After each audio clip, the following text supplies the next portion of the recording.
Hi, everyone. It is Stephen Schleicher, and I just wanted to say I hope you're doing well again this week. Hey, listen, we just hit kind of a chapter break there in the Void Saga. If you remember from last week, the party was running away from a fight, escaping a no-win situation, and that seemed like a good place to take a break this week. In addition, here in the United States, it is Memorial Day weekend. Now, because of the situation that's going on across the world right now, many of you are looking for ways that you can continue your gaming sessions together at a distance. Coincidentally, last month on the GM Roundtable, we talked about how to take your game online. And I know what you're thinking. Hey, what the heck is the GM Roundtable? Well, the GM Roundtable is a monthly discussion with our patrons over at patreon.com/major spoilers, silver level and higher, where they kind of pick a topic. And for that show for the month, we sit around and talk about tips, techniques, and ways that you can make your game mastering a heck of a lot better. So this week, because we're on that chapter break and because of the holiday weekend, and because I want to give everyone a little taste of what the GM Roundtable is and to help you out in your own game sessions, this week we are releasing the Game Masters Roundtable Episode 5, Taking Your Game Online, to you for free. You don't have to pay for it. It's coming up here in just a few minutes. And you may be saying, wait, there's 5 episodes? No, there's actually 6 episodes, because just this week we recorded our 6th episode of the GM Roundtable, and next month we'll do another live recording of the GM Roundtable for everyone. And if you would like to get in on that, then all you need to do is point your browser to patreon.com/major spoilers. So, hopefully you enjoy this. If you get something out of it, please let us know by messaging us at Major Spoilers on Twitter or using the hashtag #CriticalHit. We'd certainly appreciate getting some feedback from the general audience. And if you want to participate, if you want to join in, and if you want to get more, just go check out our Patreon page, patreon.com/Major Spoilers, for more information. And check out some of the other free stuff that we have over there waiting for you. So here you go. Here is the GM Roundtable. Have your friends moved away? Can't make it to game night but still want to play? Taking your role-playing game online has become a big deal in the last several years. GMs are still struggling to have a successful campaign. This month on the GM Roundtable, we'll be tackling the problems and the successes of taking your game virtual. I'm Stephen Schleicher. Thank you for joining us this week on the GM Roundtable. And our panelists once again this week include Samantha. Hello, Samantha. Hello. Rob is also here. Hello, Robert. Hi-oh. D&D Brian, what's going on? Oh, it's going. Rodrigo is here. Hey. And Matthew is here as well.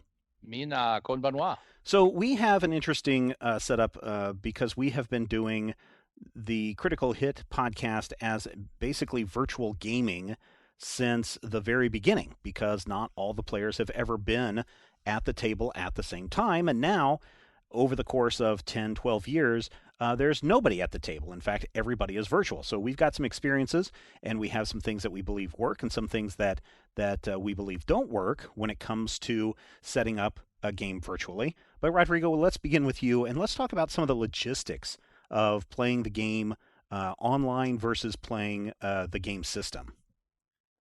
So when you're getting ready to start an online game, you really need to consider what a session entails and what the game wants. If the game uses miniatures, you have to take that into account.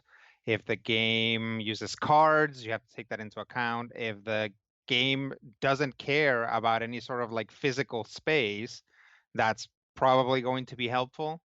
But you'd be surprised as you start playing that there might be things that you didn't think about. So it definitely helps to think ahead of time of what it is that the game calls for, how you normally play it, and what sort of actual spatial movement is necessary, and start basically shopping around for systems that are going to either allow you to do that, or and by which I mean a way of communicating remotely that is either going to allow you to do that or finding ways to patch that out of the game. Sure. Now, one of the earliest forms of doing role-playing games remotely is through play-by-post, which has been a big popular aspect of gaming since the early, Rec Arts RPGs Yeah. .dungeonsanddragons.playhere.coms days.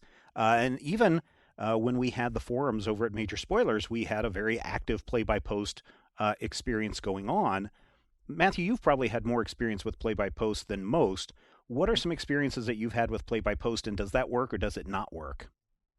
It works, but a play-by-post game and an RPG played at a table with live people are completely different beasts. It's the difference between, going to a Rolling Stones concert and Rolling Stones in your backyard. They have the same name, but that's really the only, coherent thought process that's the same. One thing that you find in a play-by-post game that can be really troublesome is kind of the perception of granular time. I used to do play by post. We would do RPG wrestling games. We would actually have the physical game on the N64, but then we would role play all of the other stuff in the forums. And part of the response and part of who won and who lost was actually based on your role play. And you would get guys who would get super granular and would go through, you would post something and say, this is my promo or this is what happens, and they would go through line by line and respond line by line in a way that is not legitimately physically possible if you were playing face to face. So you have, there are differences in the perception of time. There are differences in, if I put something in, say it's Tuesday night for me, I put in something and someone on a completely different timeline doesn't come in until Friday. Yeah, the asynchronous aspect of Exactly. play-by-post seems to be the most frustrating for a lot Absolutely. of people.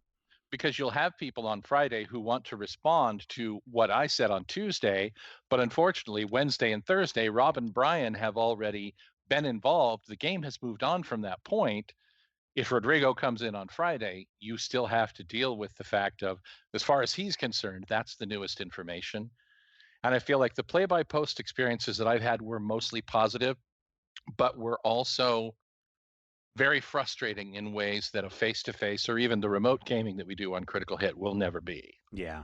So when it comes going, and so combining both of these together, both the play-by-post experience where, again, most of it is descriptions and there's very little extra material, and then looking at something like what we do with Critical Hit, as Rodrigo was explaining, knowing what the logistics are. Sam, what are some of the physical things that you need to have when you're taking your game online? What are some of those considerations?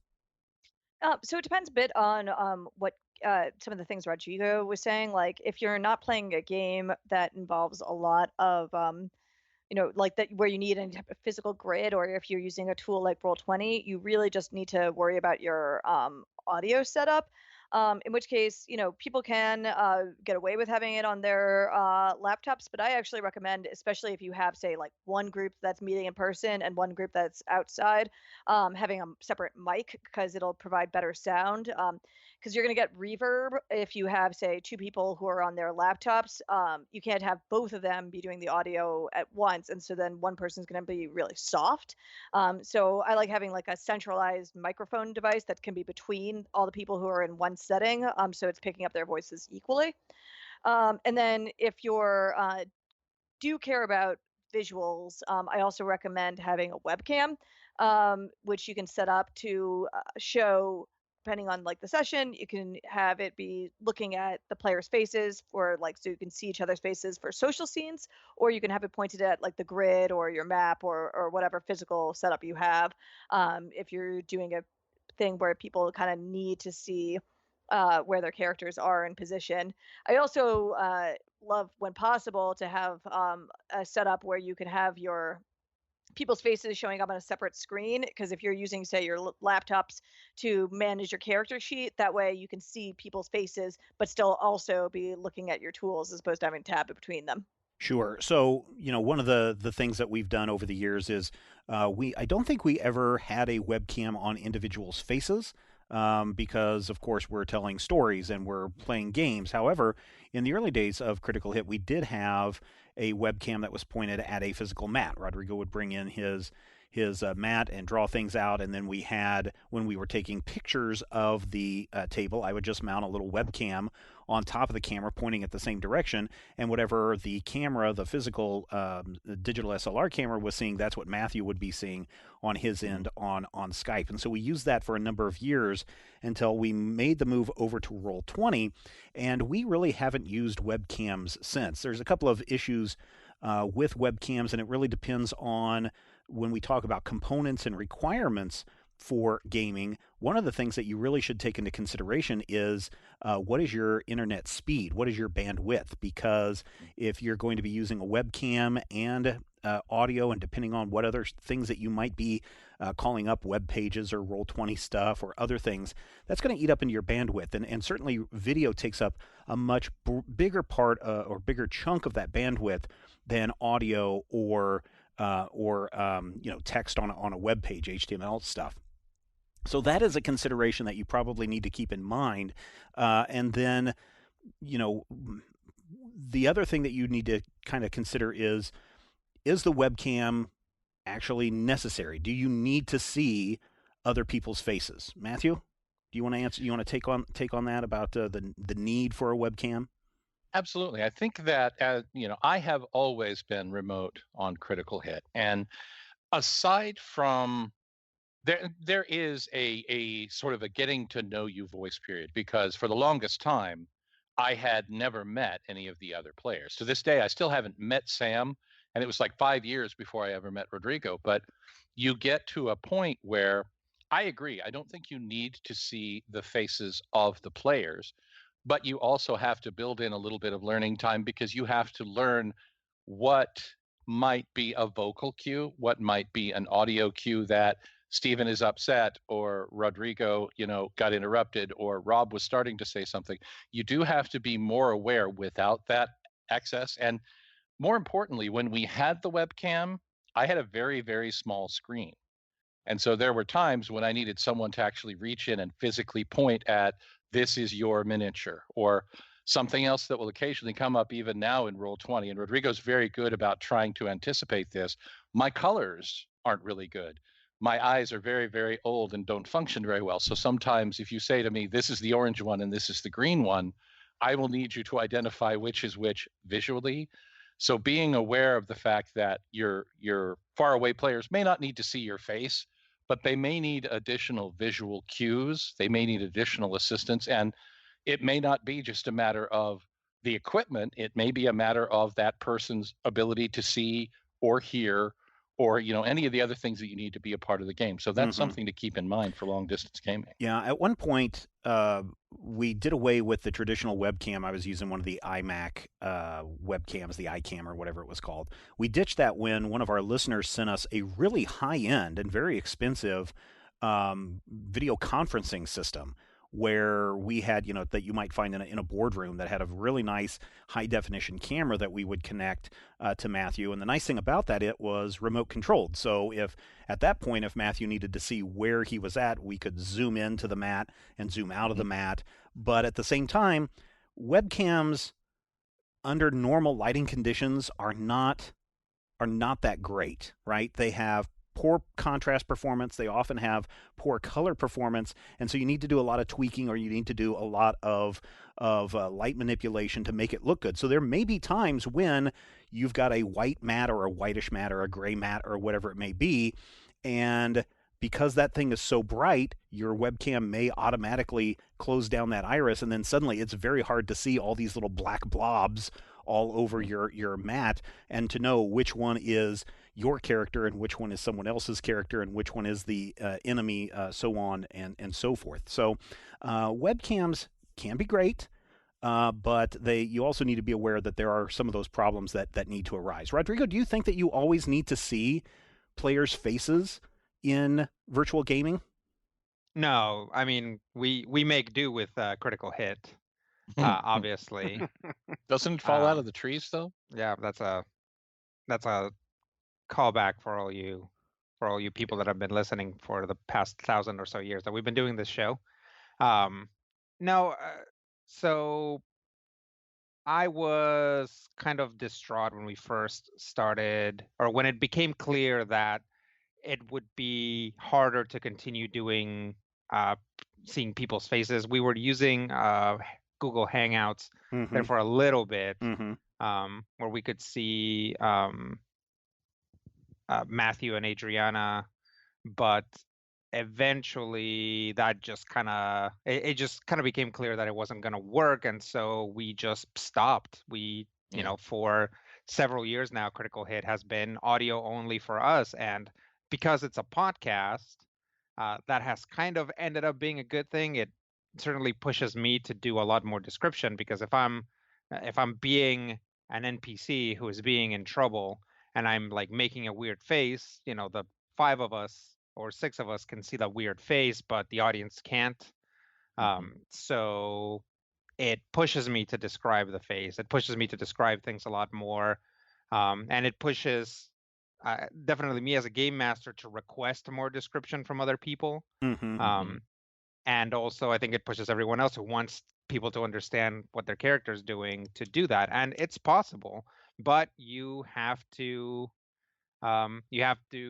figure it out. You have to work on it, and you have to like sort of improve your vocabulary, because a lot of the time you end up saying thingy. It's like, yeah, he's wearing a coat that has like those thingies on the shoulders that like have like hanging down thingies.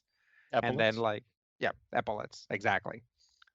So, you know, you have to learn what an epaulette is, you have to learn what an awning is, and you have to learn what a rancer is. Yes, and sometimes you can use that, all the lack of visuals, to your advantage, especially if you want somebody to do this. Brian, Like how do you yes, exactly like that. How do you make sure that people are having a good time when you can't see the body language? One of the nice things that when it was Rob and Brian and Rodrigo and myself in a room, even when we're talking, we could do some visual cues, pointing at one another, like, "Ooh, here's a point where you should jump in," or some other things. How do you ensure people are still having a good time when you can't see that body language? Definitely, you're definitely relying a lot more on audible cues, and like voice tone and everything. You might just have to kind of check in with certain players every now and again. Ones that are particularly quiet, and some people are just more quiet than others. You just maybe have to check in and say, "Hey, what's this character doing?" Again, listen to how they respond, not just what they're saying, and see if they need to be included more, see if there needs to be, a different direction taken, and just kind of, feel people out. It's, just one of those soft skills you kind of have to develop and exercise over time, and it's just something that kind of gets easier as you go along, but it's always going to be a challenge, especially if you're having a whole group on in an adventure. There can be a lot of crosstalk to kind of make things a little difficult if someone is kind of having less of a bad time. So yeah, like I say, just kind of go around and check in with everyone and make sure everyone's still invested. Yeah, what do you go ahead, Rodrigo? Some people are a little too sensitive to what they perceive from other people. So they'll be running their game and they'll see somebody like leaning, like have their head leaning on their hand, or just like down looking at something else, and they will perceive that to be that they're bored or not paying attention, whereas that's actually not the case. So in that sense, sometimes doing things remotely and not being able to see the players can actually help basically shy game masters, or game masters who are a little bit too tense about what everybody's doing and thinking, to sort of let that go and just run the game. Yeah, I think I was reading some other GM tips the other day, and the person was like, it's not your job to make sure that everyone is focused and having a good time all the time. Your job is to run the game. But one of the things about being in front of a computer, especially if you're by yourself in a room and no one else is there, it's very easy to pick up that phone, or it's easy to start surfing the web while other things are going on. Keeping focus might be a good job of the GM. Does anyone have any suggestions on how you can make sure that people are focusing on the stuff instead of just, I wandered off to go use the bathroom and forgot to tell people, or my mind is over on Twitter or some other web space? Just even in a face-to-face game, you're not going to be able to avoid external distractions or issues. But I think that the way to do that, and Rodrigo does it very well, is, and you do it as well when you're moderating our discussions in the various podcasts, you will be in a discussion and then you will actually call somebody out. Not call them out, but you'll say, and well, you'll do that too. But how do you feel about this, Sam? Well, You and know, so, or so here's the thing, though. If you're going to do that, you need to be very careful in how you do it, because if someone isn't paying attention and I want to say, oh, so Rob, or so what do you think of that, Rob? Then Rob's like, oh, wait, I wasn't paying attention to that. Whereas you say, Rob, what do you think about that? Then that gives them that cue to, you need to pay attention. So calling their name first and then asking the question or the statement, I think does work maybe a little bit better. Now, here's another thing that that I found out, especially in the last couple of weeks. Many people were commenting on the tense scene between Ket and Orem when they met for the first time. A lot of people enjoyed that role playing action. But tenseness. yeah, exactly. But the interesting thing was Matthew and I were having a side conversation while that was going on, because I think that added to the role play, where I was whispering to Matthew, "Ooh, Orem is so mad at Ket. He wants to just punch him in the face so bad." I forget what the whole conversation was. And then it was Matthew, secret stuff. Yeah, it was secret stuff, but at the same time, it kind of added into some of that role play action where maybe Sakar was still standing by because he could virtually read the room of what was going on, to help make that gameplay a little more interesting, or a little bit more tense. It's kind of like passing notes during gameplay, if you want to think of it that way. Rob, you were going to say something a moment ago. What you've had some instances with this, right? I was basically going to say a lot of what Matthew said about it. With, you just want to make sure that you're calling on people if they're getting more quiet than normal, that you're making sure to include everybody more often is more important when you can't see exactly what's going on with everybody. Just allowing that moment of, hey, Matthew, what's going on with your character right now, while these schmucks are over here doing this nonsense. Absolutely. And something that can be an advantage in long distance gaming is that I have what they refer to in the parlance as RBF. And I will sit, and if I'm listening intently, sometimes I will look like I'm really mad, or I'll look like I'm just like ready to explode. Sometimes I'll look like I'm half asleep. All of that means that I'm listening and I'm engaged. So Rodrigo not being able to see that, the other players not being able to see me, especially if I am really irritated at a game, something that's happening in game, but it's not something that needs to come through in Sakar or into the actual show itself. It works to my advantage because I can sit, and if I have to, I can just roll my eyes and I can be fine. And that's a real positive for me, because vocally speaking, I feel like I have more control of how I sound than how my face actually looks. So for me, at least, it's always a plus. When you can hear me getting upset, then you know that I'm totally upset. But there are times when I'm just like, and a friend of mine, and I will sit silently, and it'll be fine, and everybody will move on. And because it's not about the game, it's not something that anyone needs to address or pat me on the head. It's just me having to, deal with whatever's going on in my head at that time. So We record this game or this show live for everyone, and you're able to join us in our Discord, and we do have people in the Discord this week. For those of you who are in the Discord, I was curious, what virtual systems do you use to play your games? Is everyone using Roll20, or are people using various different things? Because one of the questions people have is, hey, what is there out there that we can play our games with? And so here are some of the ones that I've come across that you could use to play your games virtually. There's D&D Beyond. One of the nice things about D&D Beyond is it does integrate with your Twitch stream. So if you're doing a Twitch stream, you can actually have overlays for all the characters to pop up, so that players, viewers who are watching can hover over the screen and they can access the character sheets for everybody in real time. There's the Dungeon Masters Guild at dmsguild.com, Fantasy Grounds, Dungeon Fog, What do we have? Map Tool, D20 Pro, Astral, and Roll20 are just some of the gaming systems that are out there for people to use. So Kevin says that he uses Roll20 in Discord for voice and video chat. D&D Beyond is great for 5e, but only 5e, says Chris. So far, I've only played play by post on forums, says D. Harshman, apart from face-to-face games.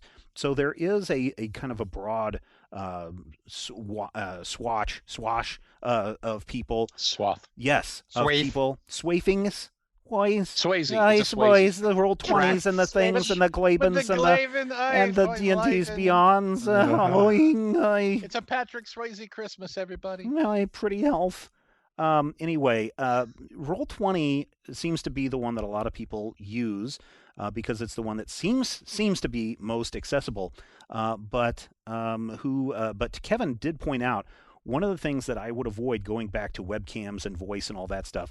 Roll20, and they even admit that their video and audio portions of the game suck, are really poor. So I would really encourage people who are using Roll20 to not use the audio or video functions of Roll20 to try and interact with each other.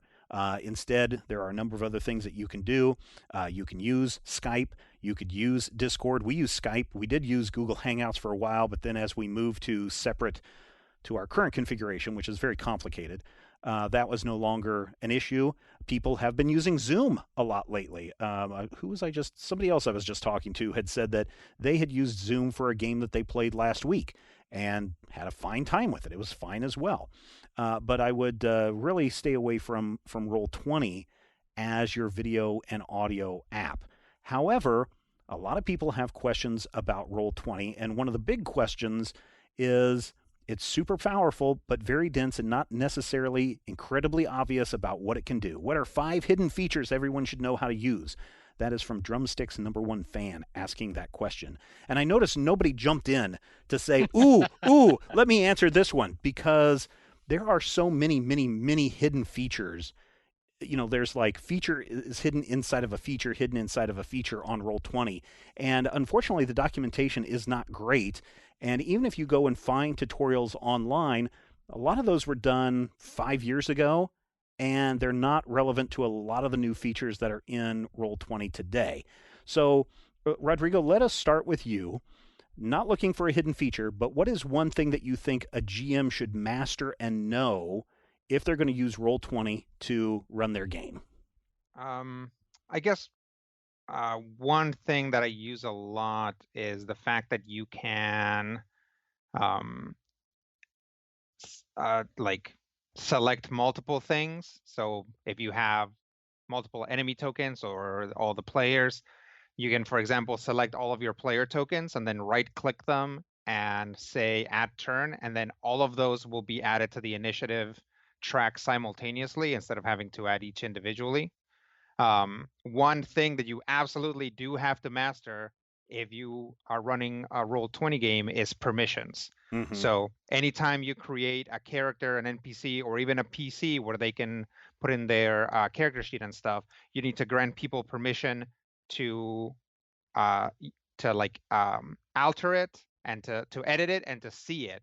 And editing it only goes to the people that have permission to edit it. So you basically pretty much have to say yes to all the edits, yes to all the seeing permissions, unless there's something specific that you want to keep hidden.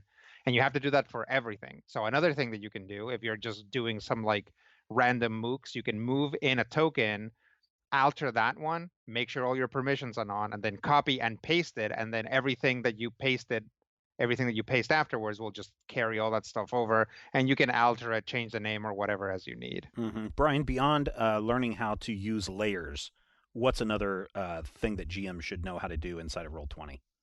Yeah, layers can be a real pain when things don't seem to go to the layers or go above or below when you send to the front or the back.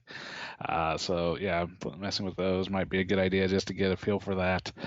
As a GM, I think you just have to kind of figure out the difference between using assets as tokens or background elements. if you're using a grid, there's some way where you can have the path show up that I feel like we could probably Mhm. make better advantage of, but I never remember what it is. Oh, Yeah. yeah. Roll20 is interesting because it's got the fog of war, it's got light effects that you can put into it, but it's you have to do a little digging around to figure out where that is, and a lot of the stuff when you're creating your game happens in the initial setup of the game that you're creating. Like, what system are you going to use? What Choosing character character sheets that sheets. you're going to use? Those kinds of things, is very useful. But it's stuff that you have to do at the very beginning. So if you create your game and then you go into the game, you're like, okay, I heard there was a thing that was going to allow me to help create characters for my players. Where is that? Oh no, you have to go back out and then go in, figure out that character sheet, then make sure the compendium is added onto that. Then you go back into your game, then you create a character, then you share it with people, and then they're able to go in and create all their stuff.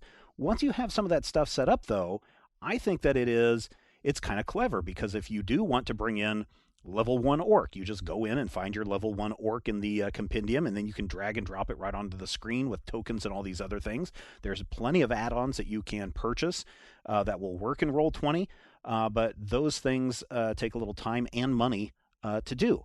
Sam, what are some big tips that you might have for people using Roll20? So I really like being able to give handouts in Roll20, like being able to show people, like, whether you're giving someone like a message that they've received, or like showing them a picture of something from the monster manual. Your ability to, and Rodrigo is really really good at this too. He uses it a lot to convey notes and have like NPCs with their own little pictures, and it creates a really nice quick reference sheet for players as you're going. Another thing, like, again, it's if you can figure out how to use your system specific character sheet, it can make things really easy. Like, I've been playing a 5th ed game on Roll20 recently, and you can just like click on the character sheet whether or not you have like advantage or disadvantage, and then when you then click on the specific roll you're making, it'll roll twice and take the worst, or roll twice and take the better, respectively, and that's Yeah. pretty nice. Yeah, it is. It is kind of nice that it's built in that way. And my understanding, and I haven't, I created one character in 5th edition. Doesn't it also help you when it comes time to level up about what you can and can't add and do and that kind of stuff as well? Not as elegantly as I would Okay. want it to, but Okay. it does it to some degree. Okay, we'll talk more about virtual character building here in just a moment. But Rob, I'm curious, in addition to sharing a useful tip on using Roll20, I've got another question for you after that. All right. So one of the bigger ones that we haven't mentioned is the pay attention to what you can do in the chat. There's a few extra random things that are very helpful. One of the bigger ones that takes me usually about half a session before I remember it exists is the whisper function. So you can speak with individual players for everything. And don't be afraid to break the system. Like, there's nothing you can do that can't be reset to some extent. Like, go in there and play with everything. That's the only way you're going to get used to it, is to futz around with stuff, go through what Roll20 has before you even create a game, see what they've got for the character sheets that were mentioned, the compendiums that were mentioned. There's character sheets in there for fan created systems for various other things. Oh yeah. Like, there's a lot of systems in there, but they're not all as smooth as maybe what Wizards of the Coast has put into Roll20 or other systems as well. They're probably not, but mostly it's because they're not being made by paid coders. They're being made by other fans. Yeah. But like, just dig into what is available before you even start, and you may be able to find so many tools that you had no idea were even a possibility that existed, and your game will just run that much smoother. Yeah, if you're worried that you can't draw, you don't have to draw. I mean, you could spend the money and get all the parts to make all the dungeons or cities or spacescapes or whatever that you want, and drag and drop and build those maps up. Matthew, before we jump into the next, do you have a suggestion on how best to use Roll20? Well, I don't necessarily believe in best or worst. I think, like, as with so many things, it's going to be situational and it's going to be based on the needs that you have. But I feel like probably the real pro tip would be when we were doing the Weird Western. and Sam would give us the grid and the board that our characters exist on, generally it would have a background that was evocative of what the actual playfield was supposed to look like. So if we were fighting in the swamp, you'd see the grid, and in the background there was a literal photograph of a swamp with the reeds and the water and the scum and Alec Holland hiding behind a tree, all of the things that you expect from a swamp, so that you had that visual cue along with the memory of 5 squares over here. It kept me really focused on the role play aspect, and it was a really nice, very simple, I hope, because if she had to work and work and work at that, I feel terrible for how much we took it for granted. No, But thank you. I'm glad you appreciated it. It was pretty easy. That was one nice thing about Roll20 is the ability to just like go on the internet and grab any picture you want and just toss it in the system and like maybe do a little bit of resizing. But it was pretty simple to find both backgrounds and icons. yeah, and it really, really helped to keep that role play portion of it focused. Focused is a good word that I've just made up. But it also combined in the part of the game that I'm not always thrilled with, the actual wargaming on the grid part, and it kind of brought them together in a way that you don't always get, even when you're sitting at the same table playing together. So I felt like that's a real plus for Roll20, and I'll echo what Rob says about the Whisper. I'm not like having 5 different Whisper conversations every game, but there have been, I can think of 3, 4, 5 right off the top of my head, 5 situations where the Whisper completely changed what I was going to do in character because of the interactions that we had. And I feel like every one of those cases improved the scene, it improved my character, and I feel like it improved the greater narrative. So don't be afraid to collaborate or conspire or collude with the other players in the GM. And the way to do that, it's a great way to do it because you can't do it at a table. If I pass a note to Rob, Rodrigo's going to make me stand up and read it to the whole class, and he's probably going to take away my phone again. Will you go to the prom with me? Yes or no? So here's the last bit of advice I would say for both players and GMs. Learn how to use those macros.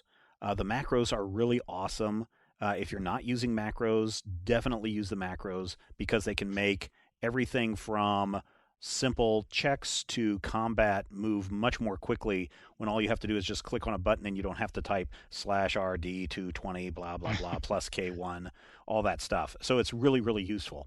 But Rob, how would something like Roll20 work if you have 2 players in one location or 2 in another location? Do you think that each person needs to have their own laptop and Roll20, or how do you handle the voice chat? How do you do all that stuff when you have multiple people in one location and maybe only one computer? So I've actually had to do this the last couple of weeks as we finished up a what was a live game before the world decided to come to an end. As a couple of our guys didn't actually have the ability to use Roll20 themselves, so 3 of us were at one location and then everybody else was scattered. You don't necessarily have to have a separate. I was the only one logged in to Roll20 for 4 different characters, so I was the one controlling the characters on the board. As long as everybody can see it, we had the PC hooked up to the television. Everybody could see what was going on. There was plenty. The conversation. We were fortunate enough that the house we were at does his own podcast and has 4 or 5 individual microphones and a soundboard. But you can set things up to have just a single microphone and everybody talking across that, or Discord. The Discord phone app is actually surprisingly good, and we did have one guy who was exclusively on the phone app for communicating with us while we were controlling everything going on. You can just find a way to make things work. You might have to adjust some things from what is normal, but you don't all have to have your own thing. You don't have your own computer. You don't all have to have your own login. You can crowd a half dozen people around one screen and have the DM be somewhere else and call it good. Yeah. All right. Is everybody ready for a super controversial topic It's one that, Ooh. that burns and sees in online chat rooms, in dark corners of the web, and sometimes even in our very own Discord. And that is the topic of virtual dice rolling. More than once. So let's talk about actual dice rolling first of all. Yeah. What is everyone's thought about a player that you can't see, that you don't have a webcam with? What is everyone's thought on that person rolling physical dice and then telling you the results? Do you go by trust, or is that something that you don't do? Or what is everyone's thoughts on that, first of all? Rodrigo, let's start with you. I mean, it just depends on the player and the relationship that you have with that player. If you trust them, then let them do it. If you don't, then don't. But I will say that the good thing about things like Roll20, and actually there's other utilities online that are just for rolling dice that can be accessed by multiple people. So the good thing about those is that if you do have a remote player, you don't need to actually throw the whole like "do I trust you" thing. You can just say, well, everybody who's remote is rolling dice remotely, and then that's that. And if they're the only person, then you can just be like, okay, well, this is what we're doing, so you got to do that. Okay. Yeah. Sam, what about you? What is your thoughts on remote players rolling physical dice? Yeah, I mean, I've done it both ways. I guess like the thing is like everyone should be in this to have fun, and I know that some people don't find failure fun, and so like they might fudge things to like uh make their character always hit, but like everyone will notice and people will comment, and like I just think that like you're kind of being a jerk if you cheat, and like hopefully social pressure is enough. Like you can definitely get everyone on Roll20 if you prefer to be honest about it. Um, but I'm also one of those people that thinks that it's okay for a GM to fudge dice on occasion because sometimes that really suits the narrative. So like Rodrigo and for that matter, me when I was playing Roll20, rolled everything up front through Roll20 to make it clear what was happening because that was just kind of the default. But I think it's actually okay for the GM to have a screen and be like, it wouldn't actually be any interesting if like my villain misses the entire time in this fight. So, uh, I'm kind of okay either way, really. It kind of depends on your group and what your priorities are. Okay, well let's talk about those virtual dice, Brian. Oh my gosh, so many people just don't trust the virtual dice. Well, and I do get, I swear, I get probably 3 or 4, at least once a quarter, I will get an email from someone going, I can't trust Roll20's dice rolling system because it's weighted in favor of the players, or it's weighted in favor of the GMs, and you can't trust that stuff because never does Roll20 roll below a 10. What are your reactions to, and you come from a computer programming background. Yeah. What are your thoughts on this true randomness of virtual dice? Well, true randomness is very hard to achieve with digital things, but I mean, it sounds like they are doing it right, where the random seed that they do use to generate these random numbers is coming from a truly random source, apparently like the radioactive decay of an isotope.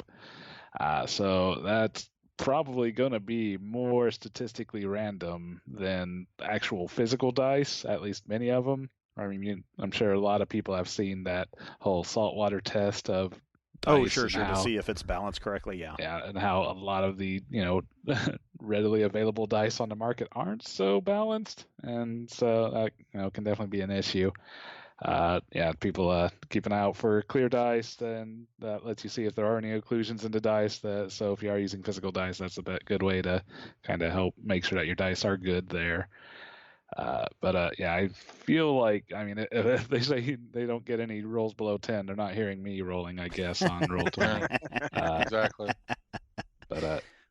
I feel like it's probably, good enough. I mean, I do tend to prefer having physical aspects, especially if you're in person, so everyone can see and be engaged with what's rolling. But no, if I'm going to be playing a game remotely, I'm going to want to go with the digital dice, so it's all on the screen where everyone can see as well. Yeah, I guess for me, if you trust the application that you're using, like Roll20, and the fact that you're using the decay rate of barium or whatever it is, that seems fairly random, and the chance of it being rolling in favor of the GM or the player, or plus 10 or minus 10 or whatever, to me is not an issue.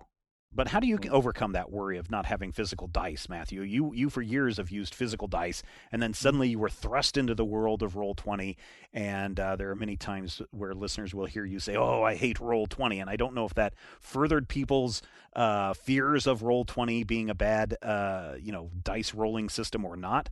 But how did you overcome that worry of physical dice versus virtual dice? Well, when I do, I'll let you know. But I feel like there are a couple of things that you have to take into account. First of all, as with any major spoilers programming, if you hear me say I hate something, it almost certainly means I don't, because there's literally no one on this call that I haven't told that I hate for one reason or another. But more importantly, there's a psychological aspect to gaming. And for me, part of that has been tied to my dice. I'm the guy who has the match set of all red crystal dice. I made sure they're the same color. I have the stupid dice. I have a 30-sider. I have a 100-sider. I have the chip dice. I have the little electronic die that you turn it on and it spins and spins and spins and it actually moves itself. I have a whole bunch of stupid stuff. And for me, that's all been part of the ephemera, part and parcel of playing the game. And giving that up for critical hit in the Roll20 was difficult. Now, at this point, it's second nature, and I don't necessarily worry about it, but I know that I still think when I roll a physical die and it comes up a 1, my brain says, I rolled for crap. When I press the button and I type RD20 K1563 KMG 365 Rampart, whatever it is you have to put in, and it comes up a 1, I think the game rolled for crap. So I feel like you have to kind of psychologically put yourself in the mindset that regardless of whether you're physically dropping a piece of plastic on a table or you're entering the numbers into the computer, either way, you are creating a random outcome. It's your die, it's your number. And even if that number sucks, it's the same as if you had rolled that die. And you can say all you want, well, this is crazy. This can't happen. In the last round of critical hit, I swear to you, we had a 1, 4 20s, and another 1 come up in like 6 consecutive rolls. And we all called it out and went, wow, that's crazy. But it's also the nature of randomly generating a number between 1 and 20. And it's hard to remember that sometimes. But just remember, I hate everything and math is nonsense, and you can't really trust either of them. Well, an important thing that goes with this is like any given person's observation of things, which is not going to be perfect. A lot of the times people are like, "Oh man, Roll20 is terrible because every time we get into combat, I roll 5. It's like the game masters is just rolling nothing but 20s and 19s and 17s, and I'm like, how does Roll20 know you're in combat? Right? It knows. It knows, Rodrigo. Yeah, it's an it AI. doesn't. It's because we're on it's a like, page with a grid. I rolled, I want to say in an upcoming episode, maybe it's already out for patrons. I rolled like 4 1s in a row. Yeah, you rolled for crap in the last recording session. Yeah, so it was, that's just, it's something that happens statistically speaking. If you roll a 1, the chances of you rolling another 1 in a 20-sided die are still 1 in 20. Still 1 in 20. So it's our expectations and our observations of dice that really tend to color that and change the way that we perceive it.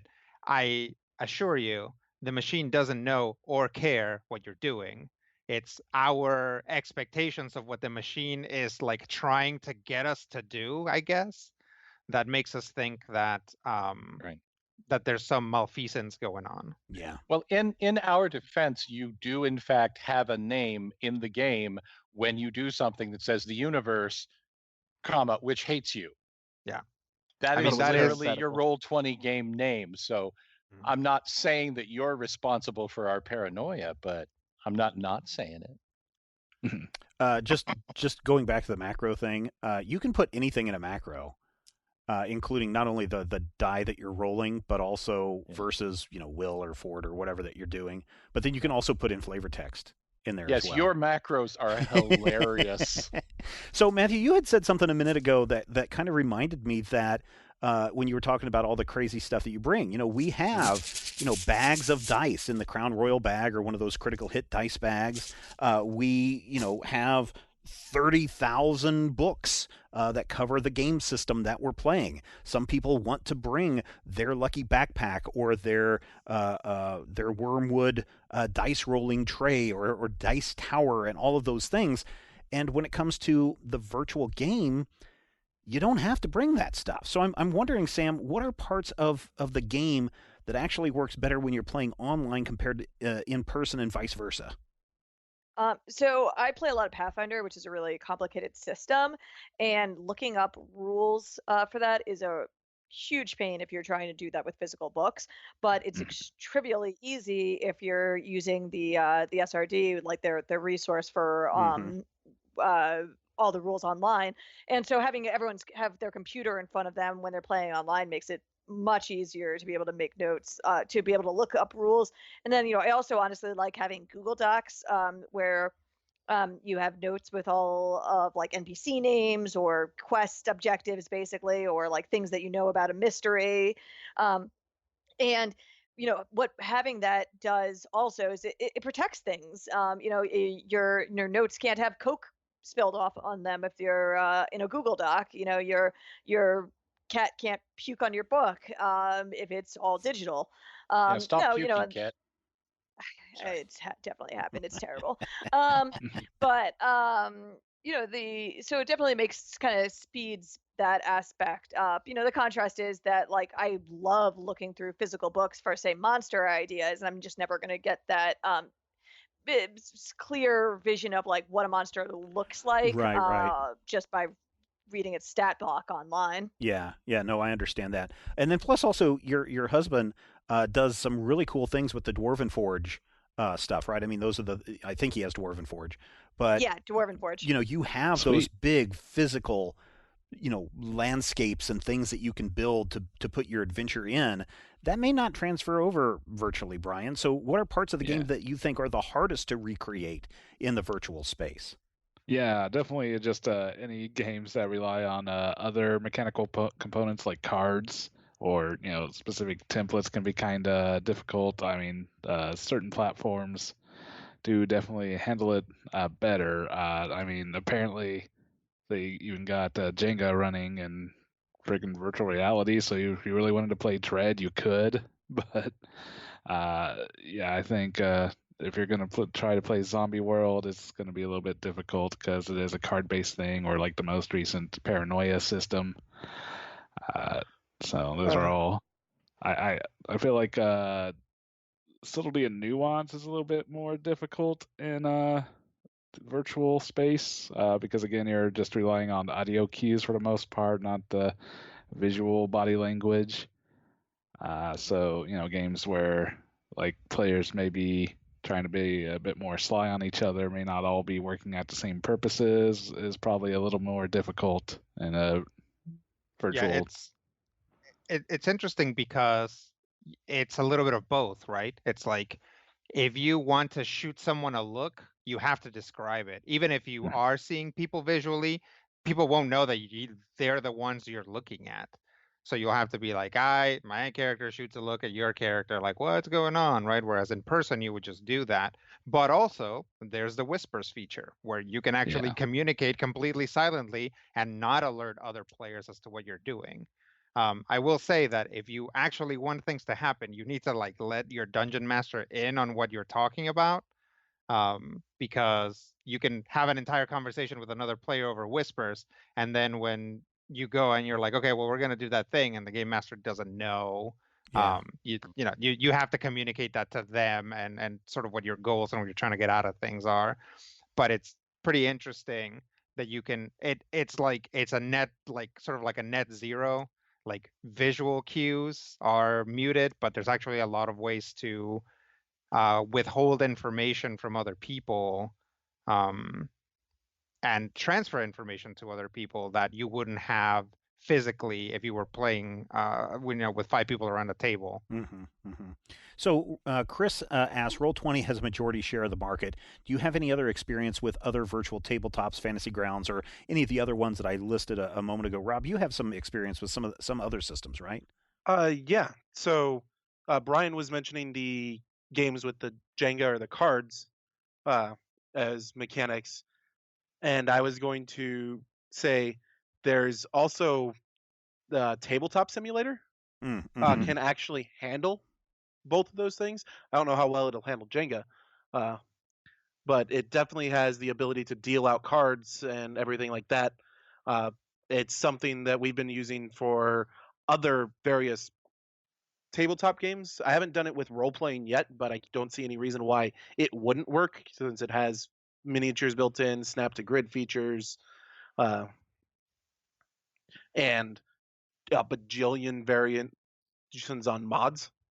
So you can find just about any game that you need, and someone has created a mod for it. Yeah. But it allows for a lot more manipulation of 3D elements, whereas something like Roll20 and I've never seen Fantasy Grounds. I'm assuming Fantasy Grounds is going to be similar in the all top-down, just here's our map thing. Dependent, whereas the tabletop simulator, while you do have to purchase it, Steam has sales constantly, and I don't think I paid more than $10 for it. There you go. Just real quick before we are out of time this week, I did want to point out that if you're looking for ways to use character sheets that are not inside your virtual game, like we have had mentioned before, Dungeons and Dragons has been pretty good at getting D&D Beyond and Fantasy Grounds and Roll20 to incorporate character sheets that actually work with the system, so that if it'll automatically deduct hit points, or if you click on your spell card, it'll actually roll the dice for you, those kinds of things.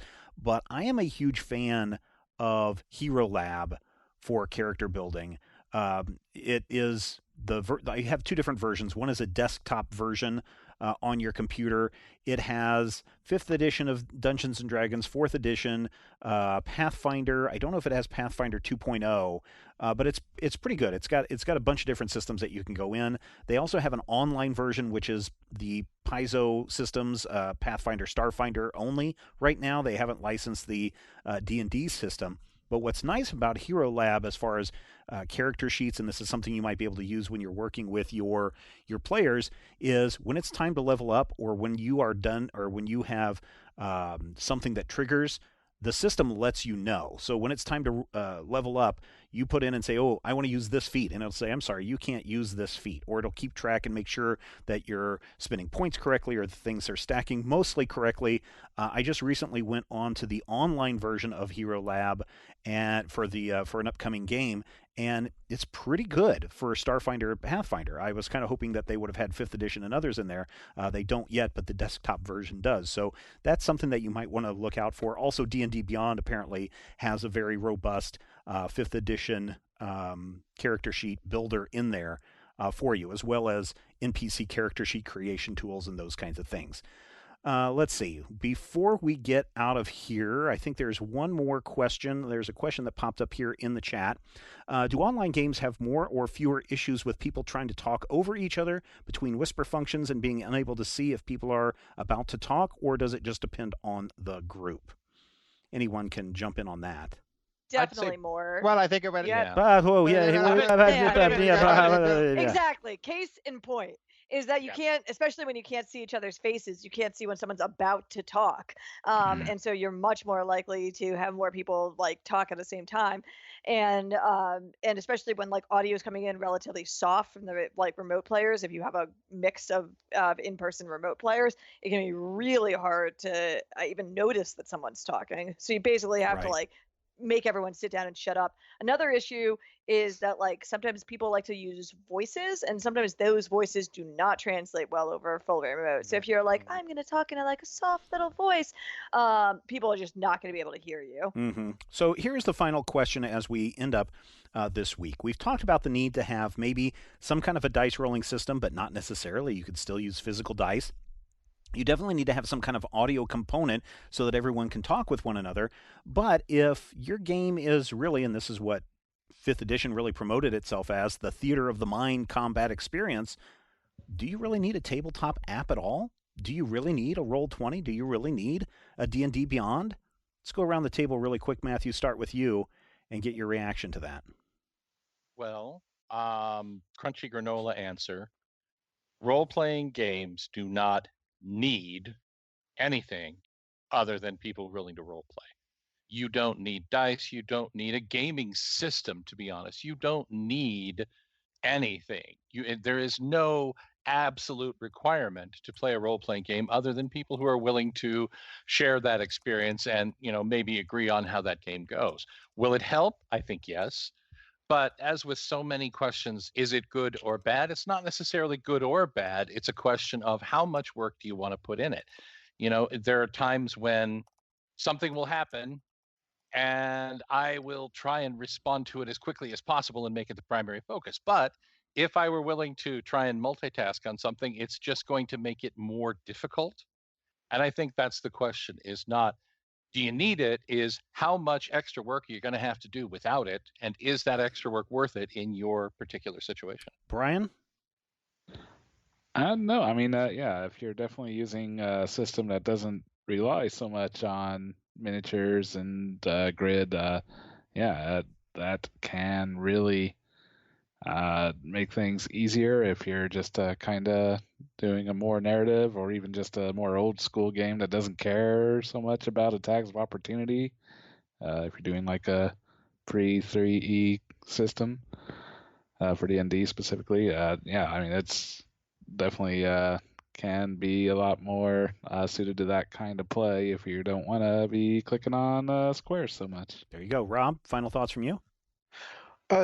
Any system that easily supports theater of the mind, totally don't need a virtual tabletop for it. I don't think any version of D&D I've ever played supports theater of the mind all that effectively. But if you're playing so many other systems, it's not necessary to have anything. You may need something so that people can see a little tracker, and that's about it. Okay, Sam? So I absolutely agree with what Brian said about, like, narrative systems are going to work better for this. Like, one of the weird things about 5e is, as much as it talks about theater of the mind, it still has opportunity attacks, and it still has spells with ranges and areas, and it still has, weapon attacks with ranges and areas. So you kind of really want a grid. And I also really like D. Harshman's point. It's like, you don't need dice or minis, but I do like dice and minis. Like, having a grid just makes me feel way more immersed in the game. Yep. And Rodrigo, final thoughts from you. I mean, to reiterate, yes, there's a lot of systems out there. You probably don't need any sort of visual thing if you're going to play a Fate accelerated game. I guess maybe if you're getting into a Cortex game, you probably want to see which way your relationship arrows are pointing. But presumably you can do that in a shared Google document or something like that. I think most games are going to want some sort of core place that everyone can, where the game master can just say, look at this thing. But a lot of games are not going to absolutely need that. You can basically fudge that in a lot of ways. I do think, though, that the majority of games that are out there do want some sort of even very rudimentary tabletop. All right. Thank you, everybody, for being on the show this week. And thank you to those who were in the live chat during the during the discussion this month. We certainly do appreciate you showing up as well. And hopefully you found this information valuable. I think the bottom line when it comes to online gaming, use what works best for you. You don't have to use the same thing that everyone else is using just because they say you have to do it. You can go out and have fun on your own. And hopefully you'll discover something new that soon everyone else will be using, and they'll say that's all because you were the better GM. Thank you so much, everybody, for checking us out this month. We will be back next month with another exciting topic. But until then, here's hoping all of your dice rolls are critical hits.